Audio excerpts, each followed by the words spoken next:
and welcome to another narration presented by yours truly, Cryptids Roost. Please be so kind as to throat punch the like button and smack the arse of the subscription button as well. And remember to chokehold that notification bell and then select all. That way you'll receive all notifications each time I upload a new video. And by subscribing you'll be the first to see all of our new spooky creepypasta stories. I would like to reach out and say a huge thank you to those of you who have been supporting Cryptids Roost financially with your sponsorship. We pray the good Lord replenishes you abundantly, and to those of you who will, later on. We pray the good Lord bless you as you do so. And also a huge thank you to everyone for always supporting the channel with your likes, comments and shares as well. It is all very much appreciated. God bless you all. And why not hashtag Cryptids Roost in your comments. And I hope you all enjoy this Halloween season. So grab your coffee, sit back and enjoy the show. And don't forget, where fear is, happiness is not. The Cold. This awesome story is written by Oukai Elite, a wonderful author over on Reddit. If you would like to read more of their works, the Reddit link to their profile will be below in the description. It's mid-January, and as I had recently turned 19, I had decided that it was time to take a rite of passage to manhood, so to speak. So after nagging my parents, my mother mostly to be honest, for weeks, they had finally caved in to my pleas to take a trip alone to our cabin we had in the North Rocky Mountains for about 2 weeks. My family was what you would call the outdoorsy type. We were out camping at least 3 times a month. We often spent entire days hiking, hunting, fishing or canoeing. Me and my siblings, sister included, had shot, cleaned and eaten more deer and hogs than we could count, and our freezer was always stocked with freshly caught fish, so surviving outdoors was not a problem for us. However, ever since the death of my uncle, my mum's brother, my mum had been more and more protective of us. So yes, it took some convincing, but now here I was, driving up a winding road, cherishing the beautiful scenery as I made my ascent. My phone buzzed. Call from my oldest brother. I quickly dove for it. As I got deeper into the mountains, this would likely be my last phone call before I lost cell service. John, you here, bud? His voice was already breaking up. I'm here, Dylan. What's up, man? Nothing. Just call, check up on you for Mom. You had a baby. Does she worry? He said with a chuckle. This was true. As the youngest, my mother had always been more protective of me than my other siblings. It was nice to hold it over my other siblings' head, although sometimes the care I received was a bit much. Nah, doing good so far, I reassured him. Just about there actually.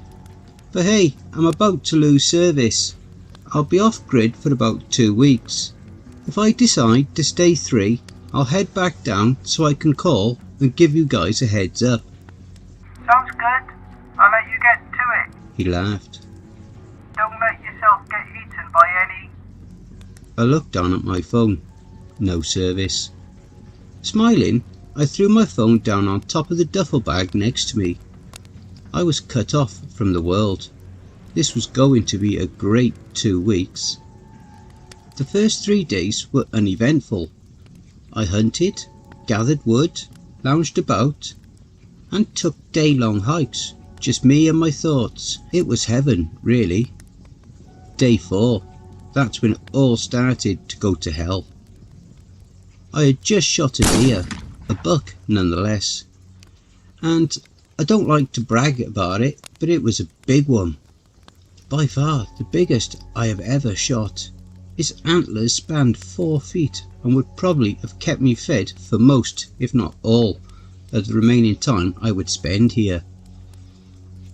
But there was no way I could carry it back to the cabin, or even drag it, so I started carving it then. I leaned my rifle against the tree and got to work. I slit it open, pulling out its intestines and other organs, washing away the blood with handfuls of snow, and began cutting it into smaller pieces. I hadn't eaten breakfast yet, and it was mid-afternoon now.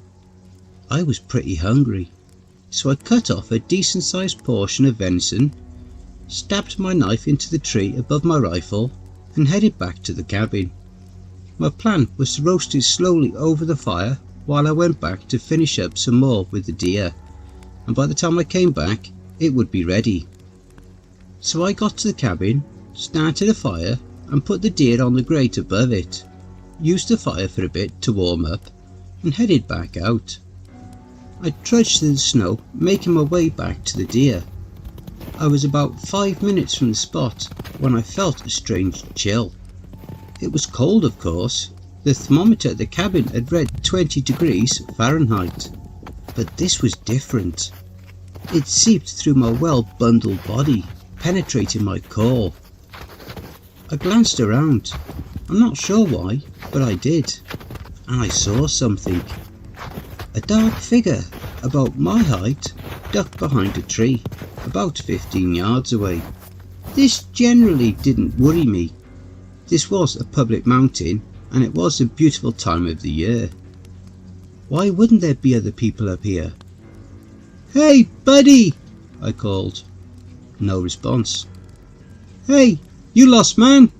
Nothing. I called once more. Still nothing. Maybe I was seeing things.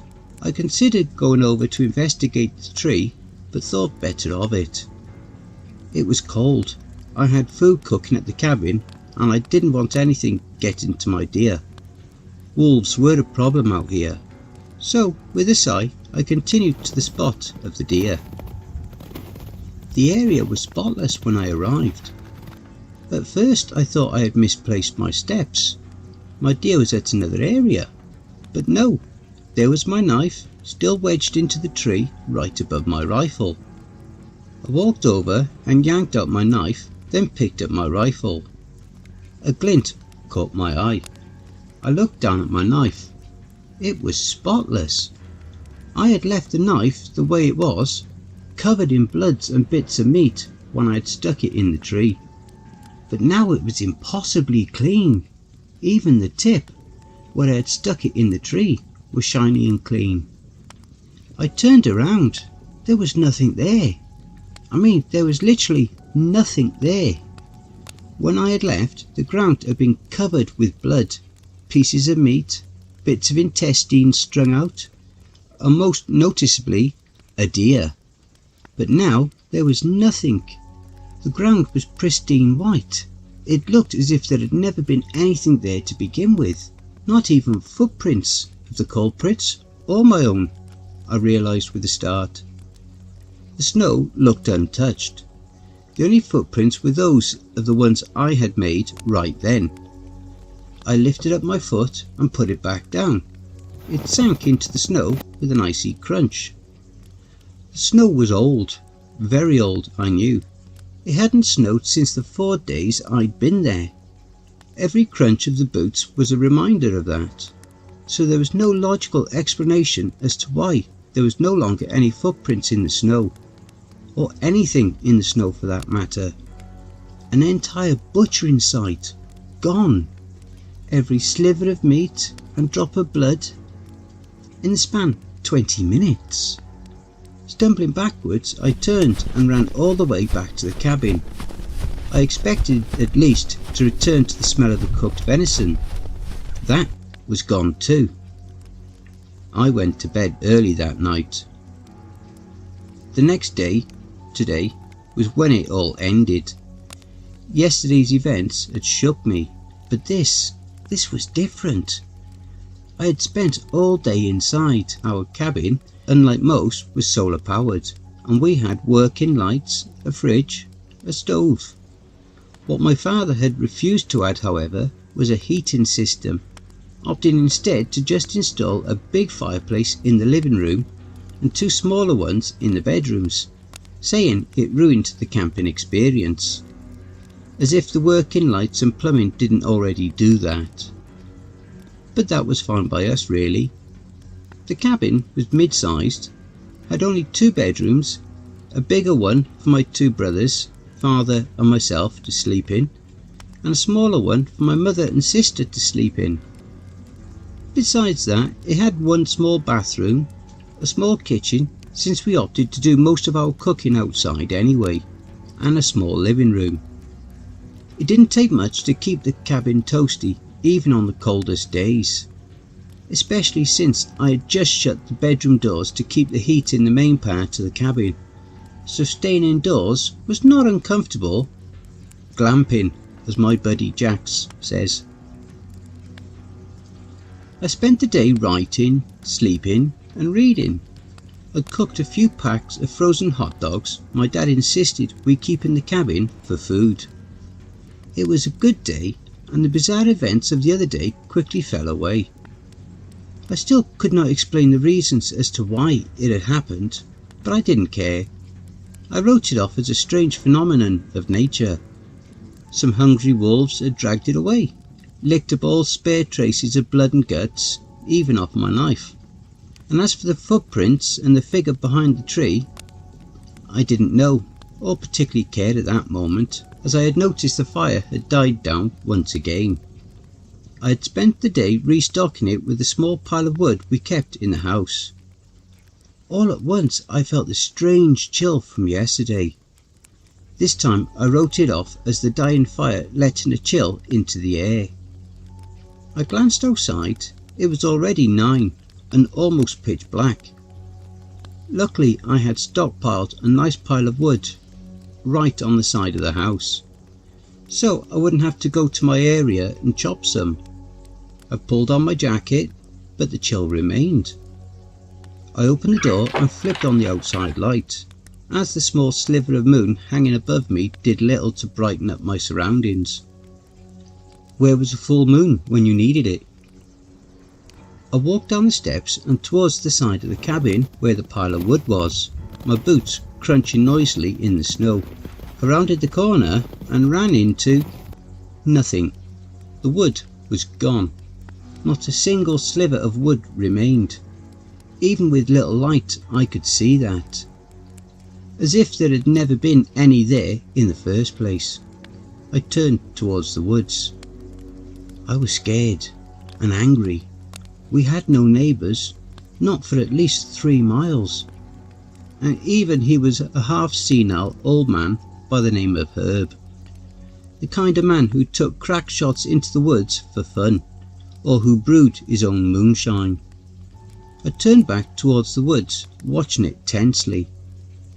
Herb was kind though, and could chop his own wood. He wouldn't do this, and probably couldn't either at his age. So who did this? I looked down. No footprints again. I needed more wood. It was too cold to sleep the night without a fire. I started to turn to go back when a branch in the woods snapped, sounding like a gunshot. I spun again, looking and listening closely. I stood there for about 5 minutes.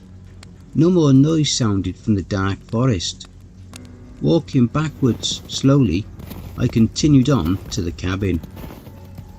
Back inside I sheathed as I bundled up. First thing tomorrow I was calling the ranger. I grabbed my axe, flashlight and my knife. I considered bringing my rifle, but I figured I would be fine. If someone was in the woods, they probably wouldn't come armed to steal someone's wood. No, my axe and knife was enough. But as I stepped outside, that chill came again. But it was worse this time. It felt like icy sludge flowing through my body. I glanced at the thermometer. It had plummeted from 15 degrees to -5 degrees Fahrenheit in the time it took me to go inside and get ready. It took 12 minutes to reach my spot. It was a small clearing. About 17 stumps resided there, and it was a good spot to get wood. It was where we'd been coming to get it since the cabin had been built. There was a tree I'd already cut down earlier, but had not yet chopped into smaller pieces. I didn't need much for the night, but as I started chopping, the chill I felt continued to get worse and worse. I was shaking badly. I could barely grip the axe. It started slowly. I didn't realise it at first, but as it got closer, louder, it penetrated the steady thwack of my axe hitting the tree. A growl, if you could even call it that. It sounded broken, like a smoker clearing their throat mixed with a wolf. I looked up expecting to see a wolf, maybe a sick one or something.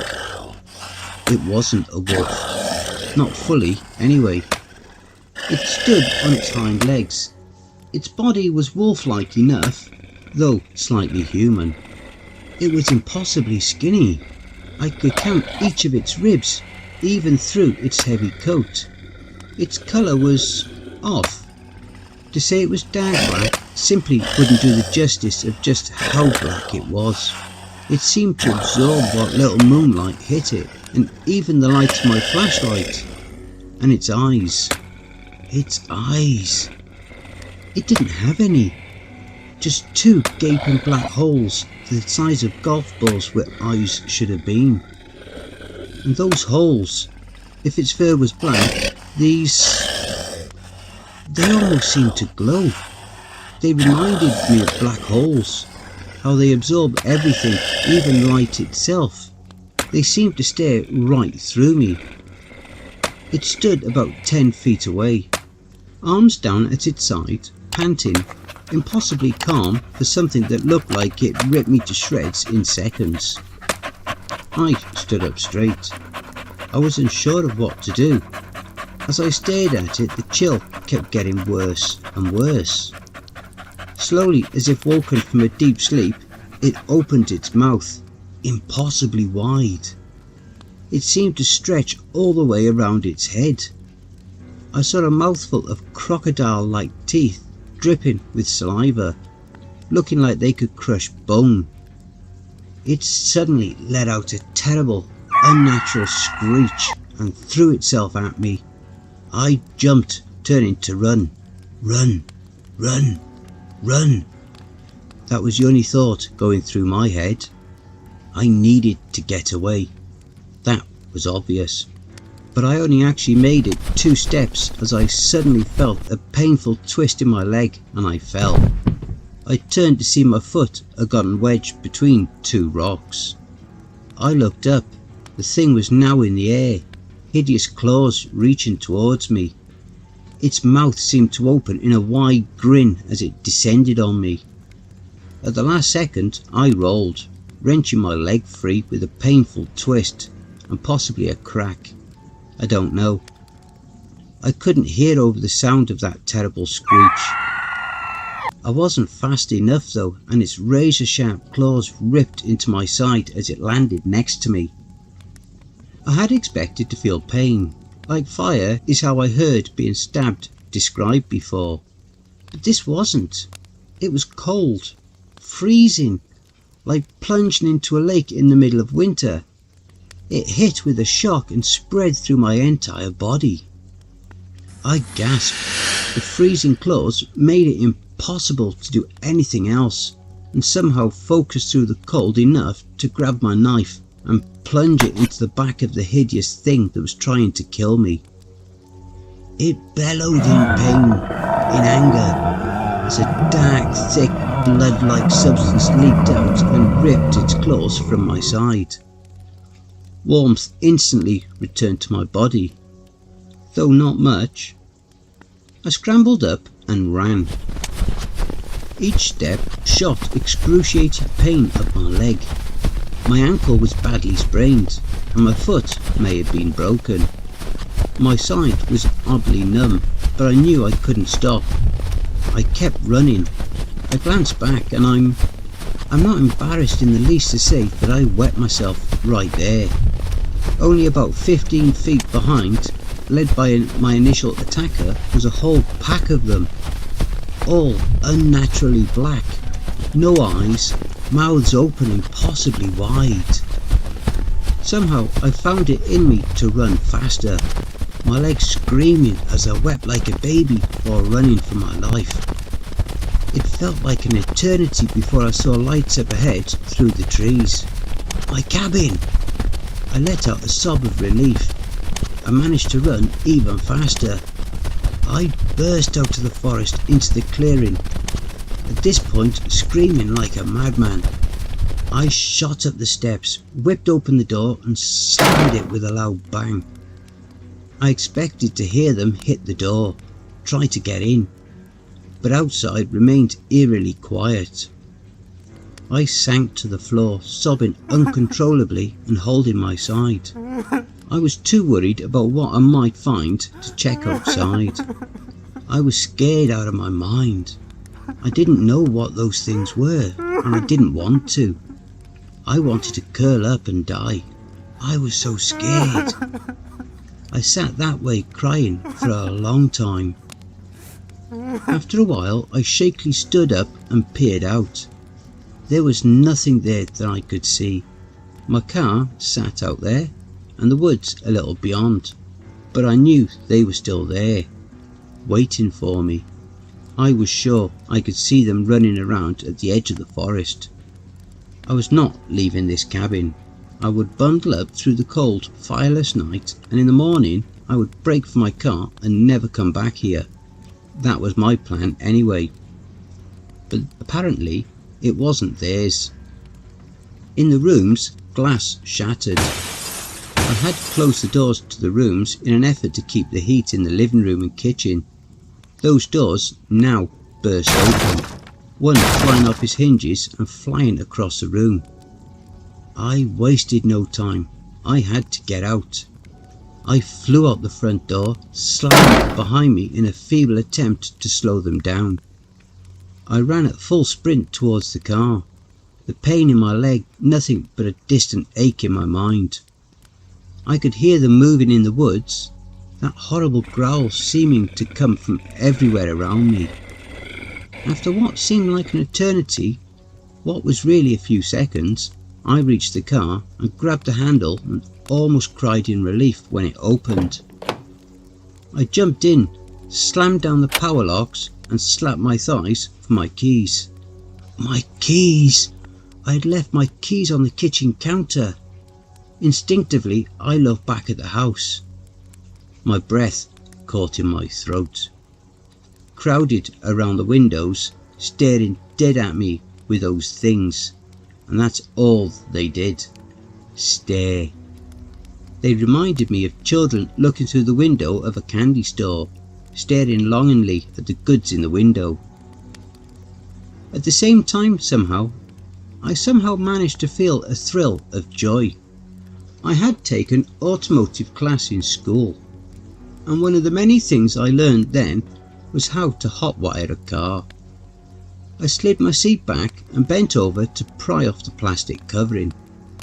I threw it over my shoulder and was starting to mess with the wires when something hit my car with a loud bang that rocked my car. I shot up and yelped.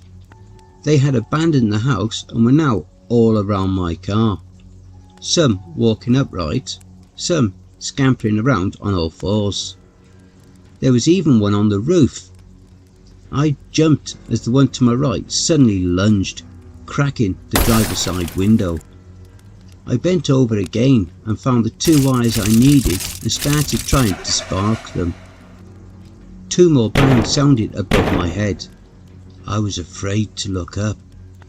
The banging was now coming from everywhere, my car rocking as they continued slamming it from all sides. I could hear the crack in my window getting bigger. The car suddenly started with a roar, and I sat up just as my window gave. It shattered, showering me with glass. The thing once again lunged, but I was moving, tearing across the small clearing around the cabin. As I approached the woods, I struggled to bring the car around back towards the road. As I flipped a tight U-turn and came to a stop, I saw the pack bounding towards me. For the first time that night, I felt anger. I gunned it, heading straight towards the road. They continued towards me, growling and screeching. One rather ambitious one jumped in front of me, landing on my hood with a dull thud and rolling over my roof and falling off the back. The rest of them dove out of my way, snarling, and I left the cabin behind. That was 2 hours ago. I've stopped right at the bottom of the mountain to record this and recover, as best as I could anyway. I don't know what to do. I could call the police, but I doubt they'd believe me. My ankle though, I think it's bleeding. After the adrenaline left my body, the pain came back full force. I'm going to the hospital, then I'm calling my family, and then I don't know. I honestly don't know what to do, but I have to keep driving. I still feel that awful chill. I think they're close by still. We found John's body today. After the second week, we waited. He said 3 weeks at the most, but he said he'd call if he decided to stay 3. When he didn't, we didn't think much of it. We reasoned he was too busy to call. After the 4th week went by, we were worried. By the end of the 5th week, I decided to go look for him. Everyone wanted to come, but I couldn't let them. As the eldest brother and closest to John, I felt it was my responsibility. John was probably jerking around, but in case something had happened, I didn't want the others to be there to find out. So I left. I drove down to Wyoming and contacted the ranger around the area. He contacted some paramedics in case John was injured, and we drove up. Nothing seemed out of place when we arrived. His car was still there, unlocked, as he always left it. The cabin seemed untouched, save for a few hot dog wrappers. All the windows were locked, the bedroom doors closed. The fire pit outside looked untouched. I walked around the cabin while the ranger went a ways into the woods to look for clues to John's whereabouts. The outside seemed normal, except for the pile of firewood we always kept out there. It was neat, save for a small messy pile of fresh wood on top that I assumed John had cut. When neither me or the ranger found anything, we all ventured deeper. After a while we stumbled upon a deer carcass. At first glance it was obvious animals had been at it, but upon closer inspection it was clear this was a hunt. A small hole, most likely from John's rifle, was in its neck, and it had clearly been gutted by a knife. But no sign of John. 3 hours later we found him. He was lying face down in the snow around the small clearing where we gathered wood. His left foot was bent at a painful looking angle, wedged between 2 rocks, and his knife was in his ribs. He must have tripped and fallen on the knife. His left hand was clutching his axe, and his other hand was in his jacket pocket. I was strangely numb. I couldn't comprehend what I saw. I couldn't even cry. I pulled out his right hand to find it wrapped around his phone. I opened it, amazed it still worked. It was open on an audio recording. As we crouched around my brother, listening to it, I couldn't help but feel scared at the crazy story he wove. After it ended, we sat around in silence until one of the paramedics spoke. "The cold," he whispered. I turned to him.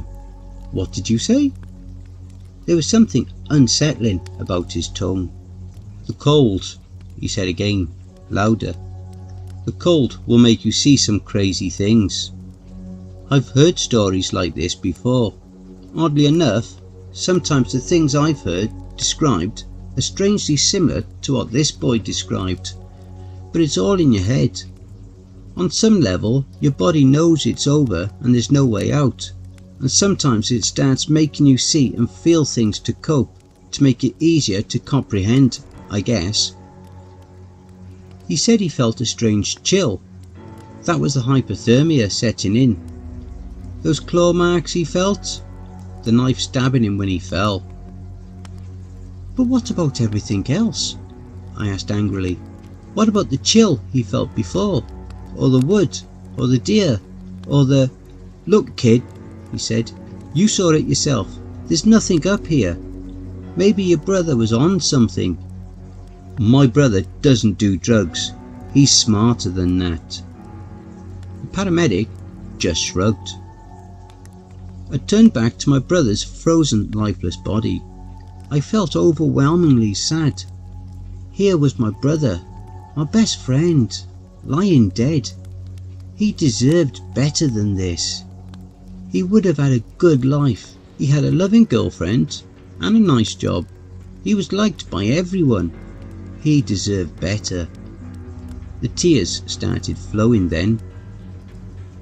After we had gotten his body back down the mountain and in the morgue, I checked into a hotel and called my family to break the news.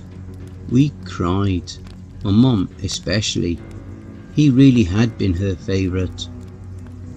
They were on their way now, coming to bring John back home. But I had something to do. I logged onto my laptop in my room. I had to see what I could find. My brother was neither crazy or a druggie. Something about all this didn't add up. His voice had sounded fine on the recording, but how could he have spoken clearly with a knife buried in his ribs? Why did it seem he put no effort in making it back to the cabin, instead opting to record a strange story on his phone? What about the deer, firewood, or his car, or the cabin? My brother was more than qualified to survive in the woods, in some ways more than even my father was. So how did this happen? I've been trying to find what I can. It's slow going. There's a lot of stuff online. Some most likely crazy stories. Some I'm not so sure about. In a few hours my family will be here. Maybe we can figure this out together. But as I rubbed a grainy feeling from my eyes, I stopped to look out the window. The only room available was a 4th-storey room with a clear view over the mountain, cruelly enough, and as I stared out at the dark shape looming over me that took my little brother's life, I feel a cold chill seep through my body. Don't forget, if you enjoyed that story, be sure to pop over to the author's Reddit profile and drop them a line, or even give them a glowing review. I'm sure they really would appreciate it. The link to their Reddit profile will be below in the description. Please be so kind as to throat punch the like button and smack the ass of the subscription button as well. And remember to tap the notification bell and then select all. That way you'll receive all notifications each time I upload a new video. Oh, and don't forget to share the video far and wide. This will all help with YouTube's algorithm and will help to promote this channel more. And don't forget to check out the merch store. The link will be in the description and also in the video thumbnail. And if you would like an honourable mention, send in a snapshot of yourself with your purchase and I'll feature it in one of the videos. I now have my very own subreddit community where you can submit any stories you've written. You can submit your stories or encounters either there or send them to cryptidsroost@gmail.com. If you wish to remain anonymous, that's fine with me. All the links are below. I also have a Facebook group, Twitter, Reddit, and you'll also find me on Discord. If you would like to support this channel and help make it grow, my PayPal is paypal.me/cryptidsroost. Again, that will also be below.